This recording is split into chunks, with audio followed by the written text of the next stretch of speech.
Hello achievers, मैं हूं प्रभात कुमार बेहरा, तुम्हारे chemistry teacher. Assertion reason series में आज एक न्यू चैप्टर लेके आए हैं तुम्हारे लिए। चैप्टर का नाम है केमिकल बॉन्डिंग। और जैसे केमिकल बॉन्डिंग में बहुत सारे टॉपिक्स है और एक ऐसे बहुत बड़ा इंपॉर्टेंट चैप्टर है और बहुत लेंथी चैप्टर भी है। तो सारे टॉपिक को हमने दो पार्ट में डिवाइड किया है, पार्ट वन पार्ट टू। और आज के क्लास में हम पार्ट वन डिस्कस करने जा रहे हैं। और पार्ट वन में कौन कौन से टॉपिक्स हैं आप देख सकते हो। तो first types of bonding, ionic bond, covalent bond, coordinate bond, ये हो गया टाइप्स ऑफ बॉन्डिंग।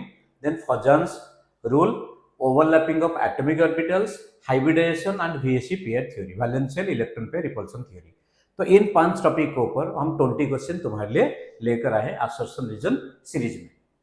चलो first question, assertion sigma is stronger while pi is weak bond. जैसे पता है ओवरलैपिंग ऑफ एटॉमिक ऑर्बिटल के वजह से सिग्मा बॉन्ड बनता है और पाई बॉन्ड बनता है। Sigma bond is form as due to the overlapping of atomic orbitals along the internuclear axis. और पाई बॉन्ड कैसे होता है? Sideways overlapping. तो अलोंग द इंटरन्यूक्लियर एक्सिस जब होता है so that is stronger. So sigma bond is stronger than pi bond, बिल्कुल सही है। और पाई बॉन्ड जैसे क्या होता है? Overlapping of atomic orbitals sideways, ऐसे बोल सकते हो। ये हो गया पाई बॉन्ड। तो जब पाई बॉन्ड फॉर्म होगा तो जिसके वजह से यहाँ पे atoms rotate freely about pi bond, ये गलत है। Atoms rotate freely about the sigma bond. यहाँ पे पाई की जगह अगर सिग्मा होता तो बिल्कुल सही होता। तो free rotation is not possible around the pi bond, restricted rotation is there. तो इसका मतलब क्या हुआ? Assertion is correct but reason is incorrect. Option is C. Second question, magnesium combines with fluorine to form MgF2, बिल्कुल सही है। Magnesium fluoride that is ionic compound. Magnesium 2 electron lose करता है to form Mg2+। Each fluorine accepts 1 electron to form F-। तो as a result it forms MgF2, that is the correct. तो assertion is correct. Oppositely charged ions are attracted to each other by electrovalent bond. MgF2 electrovalent bond है। तो यहाँ पे क्या है? Magnesium 2+ है और 2 फ्लोराइड आयन है। तो यहाँ पे जो अपोजिटली चार्ज आयन के बीच में फोर्स ऑफ अट्रैक्शन होता है जिसके वजह से MgF2 बनता है। और ये बॉन्ड का नाम क्या है? आयोनिक बॉन्ड या इलेक्ट्रोवैलेंट बॉन्ड। तो assertion is correct, reason is correct and that is also the correct explanation. तो इसका मतलब क्या हुआ? Option A. अब next, the melting point of sodium chloride is more than lithium chloride, बिल्कुल सही है। Melting point of sodium chloride is more than lithium chloride. Melting point जो होता है काफी सारे फैक्टर को डिपेंड करता है। तो it is the force of attraction between the oppositely charged ion. और या ऐसे बोल सकते हो, if the molecule has better packing in the crystal lattice then it has more melting point. तो sodium chloride has more melting point than lithium chloride, बिल्कुल सही है। Lithium chloride is more covalent than sodium chloride. यहाँ पे chloride ion common है। जब chloride ion common है, smaller the size of the cation, more is the polarising power. Fajans rule, smaller the size of the cation, more is the polarising power. अगर more the polarising power, more is the covalent character. So lithium chloride is more covalent than sodium chloride. So that is the correct answer. दोनों सही है but एक correct explanation है क्या? Correct explanation नहीं है, ठीक है। तो दोनों सही है बट करेक्ट एक्सप्लेनेशन नहीं है। तो इसका मतलब क्या हुआ? Assertion is correct, reason is correct but not the correct explanation. Option B. Next, the order of lattice enthalpy of lithium halide. Lithium halide का जो लैटिस एंथैल्पी का ऑर्डर है, lithium chloride, lithium chloride, lithium bromide and lithium iodide, बिल्कुल सही है। यहाँ पे क्या है? Lattice enthalpy is directly proportional to charge associated with the cation and charge associated with the anion and inversely proportional to size. तो lithium यहाँ पे common है. So larger the size of the anion, lesser is the lattice enthalpy. Smaller the size of the anion, more is the lattice enthalpy. तो बिल्कुल सही है। Lithium fluoride का सबसे ज्यादा है, लिथियम आयोडाइड का सबसे कम है। Smaller the size of the cation, more will be the polarizing power and more will be the ionic nature। नहीं, यहाँ पे क्या होना चाहिए था? मोर इज द कोवैलेंट नेचर। अगर कोवैलेंट नेचर होता तो फिर सही होता, यहाँ पे आयोनिक नेचर दे दिया है। तो इसका मतलब असर्शन तो सही हो गया बट रीजन गलत हो गया। तो A is true and R is false. Option C. Next, ionic compounds are generally soluble in polar solvent, बिल्कुल सही है। आयोनिक कंपाउंड जैसे सोडियम क्लोराइड हो गया, so that is soluble in the polar solvent and insoluble और partially soluble in the non polar solvent, बिल्कुल सही है। क्यों? क्योंकि जो पोलर सॉल्वेंट होता है उसके पास हाई डाइलेक्ट्रिक कांस्टेंट होता है, तो डाइलेक्ट्रिक कांस्टेंट की वजह से that is capable in separating the cations and anions from each other. तो इसका मतलब ionic compounds are generally soluble in the polar solvent, बिल्कुल सही है। Ionic compounds are directional nature, ये गलत हो गया। Directional nature means that is a specific direction. अगर आप कैटायन ले रहे हो, ये हो गया एक कैटायन और एक आनायन, आनायन को कहीं पे भी रखो, so there will be force of attraction among the cation and anion. तो ये जो force of attraction between cation and anion doesn't depend on the direction, so ionic bonds are non directional. अगर वहीं पे कोवैलेंट बॉन्ड की बात किया जाए, overlapping of atomic orbitals takes place in a particular direction, so covalent bonds are non directional. Covalent bonds are directional but ionic bonds are non directional. But यहाँ पे क्या दिया है? डायरेक्शनल दिया है, ये हो गया गलत। तो assertion is true but reason is false, तो option is C. Next question number 6, the lattice enthalpy is greater for ions of highest charge and smaller radius. Lattice enthalpy होता क्या है? लैटिस एंथैल्पी होता है due to the strong coulombic attraction between the oppositely charged ion. तो coulombic force जो होता है that is directly proportional to the product of the charges and inversely proportional to the square of the distance between them. तो इसका मतलब charge के साथ directly proportional, square के साथ डिस्टेंस के साथ इनवर्सली प्रोपोर्शनल। तो यहाँ पे क्या दिया है? Greater ions of highest charge and smaller radius. Larger size में कम होगा तो स्मॉलर रेडियस में ज्यादा होगा, बिल्कुल सही है।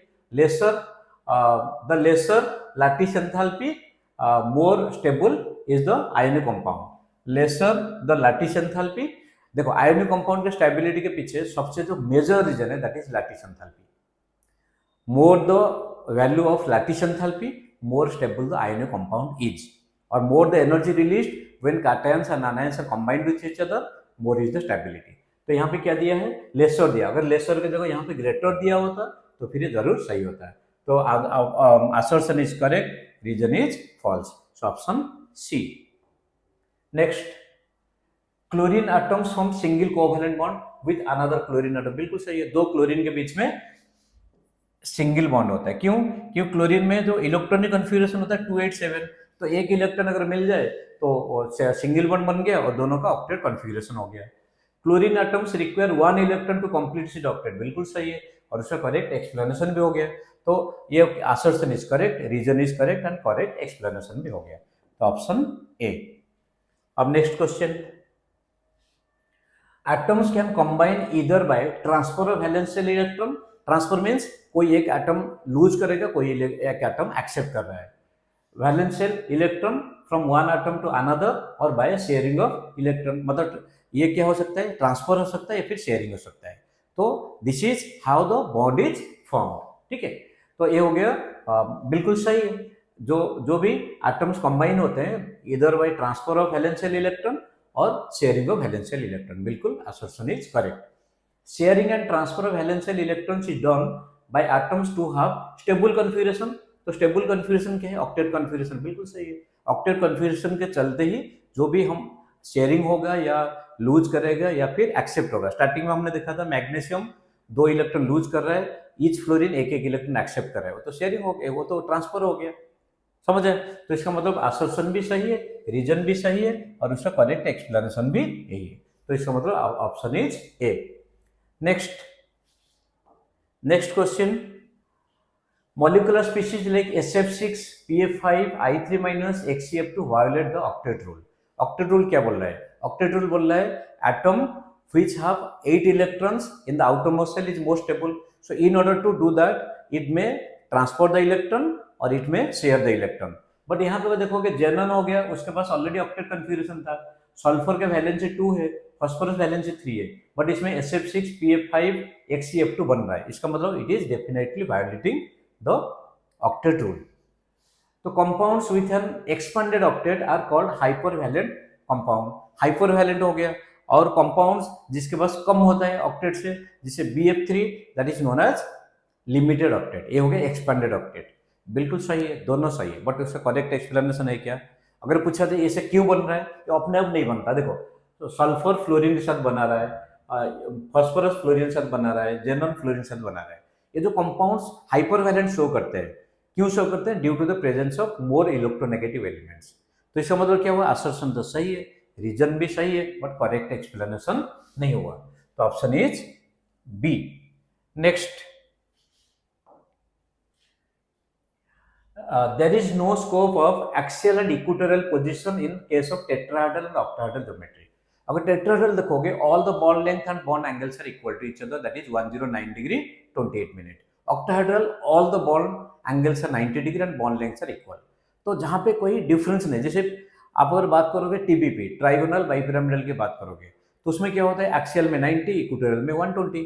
तो वहाँ पे एक्सियल इक्वेटोरियल का जहाँ पे थोड़ा सा डिफरेंस है, या पेंटागोनल बाइपिरामिडल में वहाँ पे भी डिफरेंस है, तो वहाँ पे एक्सियल इक्वेटोरियल का कॉन्सेप्ट है, जहाँ पे सारे एटम्स बराबर पोजीशन पे है, इक्विडिस्टेंट पे है, तो फिर वहाँ पे एक्सियल इक्वेटोरियल का कोई स्कोप ही नहीं है। बिल्कुल सही है। Both are perfect geometry in which all positions are identical, ये भी सही है। और परफेक्ट ज्योमेट्री की वजह से ना इसमें कोई एक्सियल होता है ना कोई इक्वेटोरियल होता है। इसका मतलब क्या हुआ? Assertion is correct, reason is correct, and that is also the correct explanation, option A. Next, in NH3 nitrogen is sp3 hybridized, बिल्कुल सही है, क्योंकि नाइट्रोजन के पास 3 बॉन्डेड एटम है, एक लोन पेयर है, सम कितना हो गया? 4। तो सम अगर 4 हो गया then sp3 hybridization, and bond angle is 107 degree, बिल्कुल सही है। वाटर में बॉन्ड एंगल 104.5 डिग्री, CH4 में 109 डिग्री 28 मिनट। ये जो 107 डिग्री हो रहा है, टेट्राहेड्रल और sp3 हाइब्रिडेशन अगर देखा जाए, टेट्राहेड्रल ज्योमेट्री बॉन्ड एंगल कितना हम एक्सपेक्ट करते हैं? Bond angle should be 109 degree 28 minute, लेकिन यहाँ पे कितना है? 107 डिग्री। तो जो 107 डिग्री हो रहा है, क्यों हो रहा है? क्योंकि यहाँ पे loan pair bond pair repulsion होता है। तो जहाँ पर लोन पेयर होगा वहाँ पे बॉन्ड पेयर पास में आ जाएंगे, अगर बॉन्ड पेयर पास में आ जाएंगे बॉन्ड एंगल डिक्रीज हो जाएगा। तो देखते हैं रीजन क्या दिया है? The decrease in bond angle due to repulsion between the lone pair और nitrogen and bond pair between nitrogen hydrogen, बिल्कुल सही है। लोन पेयर बॉन्ड पेयर की वजह से वहां पे बॉन्ड एंगल कम हो गया। और वाटर में देखो कि लोन पेयर रिपल्सन है और भी ज्यादा स्ट्रॉन्गर है, जिसकी वजह से बॉन्ड एंगल फर्दर डिक्रीज होता है 104.5 डिग्री। तो इसका मतलब क्या हुआ? Assertion is correct, reason is correct, and that is also the correct explanation. समझ students? Next, oxygen doesn't possess vacant orbital in their valence shell. Not only oxygen, कोई भी second period element, nitrogen, oxygen, fluorine, किसी के पास vacant orbital नहीं है, क्योंकि vacant D orbital नहीं है, क्योंकि डी ऑर्बिटल का जो स्टार्टिंग होता है थर्ड सेल्स होता है, थर्ड पीरियड से होता है, ये सारे सेकंड पीरियड एलिमेंट है, बिल्कुल सही है। द कोवैलेंस ऑफ ऑक्सीजन इज 2, ये भी सही है, बट इसका रीजन हुआ क्या? बिल्कुल रीजन नहीं हुआ, वैकेंट ऑर्बिटल नहीं। अगर ये लिखा होता the oxygen can not expand the covalency और can not make more than 2 bonds due to the absence of vacant orbital, फिर सही होता। तो इसका मतलब क्या हुआ? Assertion is correct, reason is correct, but not the correct explanation, option B. Next 13 question, tetrahedral hybridization. In tetrahedral hybridization, that is sp3 hybridization, all p orbitals are of valence shell are involved and no p orbital is left for pi bond. तो देखो sp3 means 3 p orbital तो use हो गए हमारे पास, px py pz, तीनों अगर use हो गए तो फिर बचेगा क्या? कुछ नहीं बचेगा। तो पाई बॉन्ड बनाने के लिए कोई भी ऑर्बिटल बचा नहीं है, तो इसका मतलब assertion is correct. Central atom cannot form double bond in the molecules or species having sp3 hybridization, ऐसा नहीं है। sp3 हाइब्रिडेशन में सेंट्रल एटम डबल बॉन्ड नहीं बना सकता, ऐसा नहीं है। अगर बात करोगे ClO3 माइनस XCO4, इनमें सेंट्रल एटम के पास sp3 हाइब्रिडेशन है, बट ये डबल बॉन्ड बनाया है ऑक्सीजन के साथ p पाई या p पाई d पाई या पाई बॉन्ड बनाया है। तो इसका मतलब क्या हो गया? असर्शन तो सही हो गया, reason incorrect, option is C.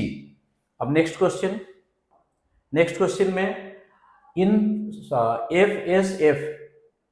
FSF angle in SF4 का हाइब्रिडेशन क्या है? SF4 में हाइब्रिडेशन है 4 बॉन्डेड एटम और एक lone pair, that is sp3d, ठीक है, sp3d, बट एक लोन पेयर है, it is of the type Ab4e। तो Ab4e मीन्स सीसॉ। अगर सीसॉ है तो जैसे ये होना चाहिए था ट्राइगोनल बाइपिरामिडल, एक लोन पेयर आ गया, तो जिसकी वजह से ये जो बॉन्ड पेयर है those will be coming closer to each other. तो ये जो एंगल है ये ना ये 120 होगा ना ये 90 होगा, ये 90 से कम होगा, ये 120 से भी कम होगा। तो ये हो गया सीसो शेप का एक्सप्लेनेशन।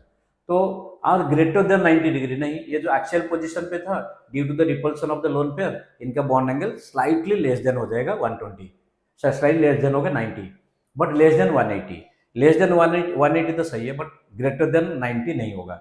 ये जो इक्वेटोरियल पे है ये ग्रेटर देन 90 होगा, बट एक्सियल पे लेस देन 90 हो जाएगा। तो असर्शन हो गया गलत। The bond pair repulsion weaker then lone pair bond pair repulsion, ये क्या है, ये बिल्कुल सही है। जो रिपल्सन का ऑर्डर है तो lone pair greater than lone pair bond pair greater than bond pair, तो ये ऑर्डर है। तो यहाँ पे क्या दिया है, the bond pair repulsion is weaker then the lone pair bond pair, बिल्कुल सही है। तो assertion is false, reason is true, तो option D. Next, molecules having different hybridization can have same shape. देखो जो शेप होता है that doesn't depend on the shape होता है, that doesn't depend on the hybridization. Hybridization से हम directly geometry निकल सकते हैं बट शेप निकल नहीं सकते। तो शेप के लिए हमें क्या देखना है, बॉन्डेड एटम का पोजीशन देखना है। तो bonded atoms directly decide the shape but the lone pairs can distort the shape, ठीक है, lone pairs can distort the shape. तो अगर यहाँ पे दिया है the molecules having different hybridization can have same shape, अगर हम एक एग्जांपल ले, what is the hybridization of carbon in CO2 that is sp linear, XCF2 xenon, इसका हाइब्रिडेशन है sp3d, इसका शेप क्या है, लीनियर। तो ये सही है, सामने एग्जांपल भी दे दिया हमने। The shape of molecule doesn't depend on the hybridization, but it depends on the arrangement of atoms around the central atom, बिल्कुल सही है। और उसका करेक्ट एक्सप्लेनेशन भी हो गया जो कि हमने अभी बताया। तो इसका मतलब option A, assertion and reason both are correct and that is the correct explanation. PF5 keeps trigonal bipyramidal structure in gas as well as in solid state, but PCl5 in gas and liquid is covalent, but in solid state it is ionic and exists as PCl4 plus and PCl6 minus। देखो PF5 और PCl5 gas में दोनों sp3 डिहाइब्रिडेशन है और जो shape है that is TBP trigonal bipyramidal, बिल्कुल सही है। बट जो सॉलिड होता है PF5 में कोई फर्क नहीं होता, बट PCl5 जैसे लिखा हुआ है it will be one cation और एक आनायन। सॉलिड में क्या होता है, क्रिस्टल लैटिस होता है। क्रिस्टल लैटिस मींस इसमें कैटायन और आनायन दोनों साइमल्टेनियसली प्रेजेंट होते हैं। जो PCl5 है, कैटायन अगर कन्वर्ट होगा PCl4 प्लस PCl6 माइनस, तो इसका मतलब असर्शन सही है, रीजन भी सही है, बट करेक्ट एक्सप्लेनेशन नहीं हो, करेक्ट एक्सप्लेनेशन नहीं है। तो इसका मतलब क्या हो गया, option is B. Next, 3D and 4D can easily undergo hybridization among themselves। 3D और 4D can undergo hybridization among themselves। d orbital आपस में हाइब्रिडेशन नहीं बनाते, d ऑर्बिटल जो भी हाइब्रिडेशन होता है थ्रू s एंड p होता है, ठीक है। तो इसका मतलब क्या हो गया, गलत हो गया। Hybridization is mixing of atomic orbitals having large difference, नहीं, comparable energy, having comparable energy, sp pd इनके बीच में कंपेरेबल एनर्जी होता है, ठीक है। तो जिसके वजह से हाइब्रिडेशन होता है। तो हाइब्रिडेशन में कंपेरेबल एनर्जी होना चाहिए, ना कि लार्ज डिफरेंस एनर्जी होना चाहिए। तो यहाँ पे क्या हो गया, असर्शन भी गलत हो गया, रीजन भी गलत हो गया। तो both A and R false, option D. Next, bond angles in PF3 is less than PCl3। देखो दोनों में सेंट्रल एटम बराबर है। जब सेंट्रल एटम बराबर होता है तो larger the size of the peripheral atom, larger the size of the peripheral atom more is the bond angle. एक पॉइंट ये भी होता है, और दूसरा है the larger the size of the peripheral atom more is the bond angle.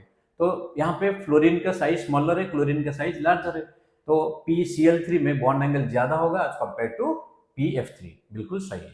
Next, loan pair repulsion is greater then the bond pair repulsion. अभी थोड़ी देर पहले बताए थे, ये भी सही है, but is it the correct explanation, ये उसका करेक्ट एक्सप्लेनेशन नहीं हुआ। एक्सप्लेनेशन क्या है, हमने जैसे बताया पेरिफेरल एटम का साइज लार्जर है।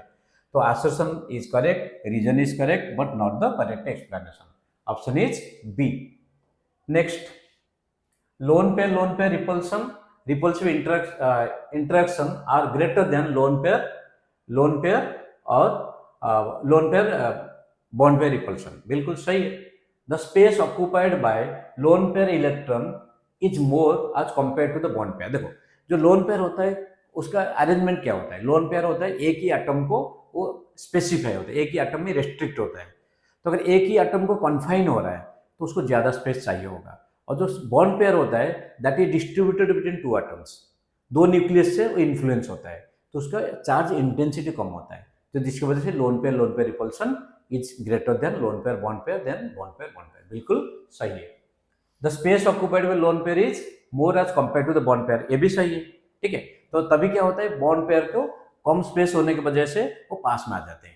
तो assertion is correct, reason is correct, and that is also the correct explanation. Option A. Then the last question. Shape of H2O molecule is tetrahedral. नहीं, H2O molecule का shape होता है band shape होता है. और H2O में hybridization क्या है? sp3 है और it is of the type Fb2E2. दो bonded atom, दो lone pair. तो इसका shape क्या हो गया? band shape और V shape और sp3 hybridization. तो दिया है shape of H2O molecule tetrahedral. अगर ज्योमेट्री होता तो टेट्राहेड्रल होता. बिल्कुल सही था. तो असर्शन इज गलत. In H2O oxygen is sp2 hybridized. ये sp2 नहीं sp3 सामने लिखा हुआ है. इसका मतलब क्या हो गया? असर्शन रीजन दोनों गलत हो गए. तो ऑप्शन आ गया डी. ओके स्टूडेंट्स, देखो सारे क्वेश्चन हम डिस्कस कर लिए. अगर किसी ने आंसर की प्रॉपरली नोट नहीं किया तो ये आंसर की है, चाहे आप नोट कर लो या फिर आप स्क्रीनशॉट ले सकते हो. तो धीरे धीरे हम लोग स्टूडेंट एक एक असर्शन रीजन सीरीज में जा रहे हैं. और आज ये फर्स्ट पार्ट है दैट इज केमिकल बॉन्डिंग का. सेकेंड पार्ट केमिकल बॉन्डिंग का हम जल्दी एक दो दिन में तुम्हारे सामने लेकर आएंगे. तो student keep watching Prabhat chemistry YouTube channel. If any suggestion then do not hesitate to write in the comment. Wishing all of you very all the best for the coming exam. God bless you.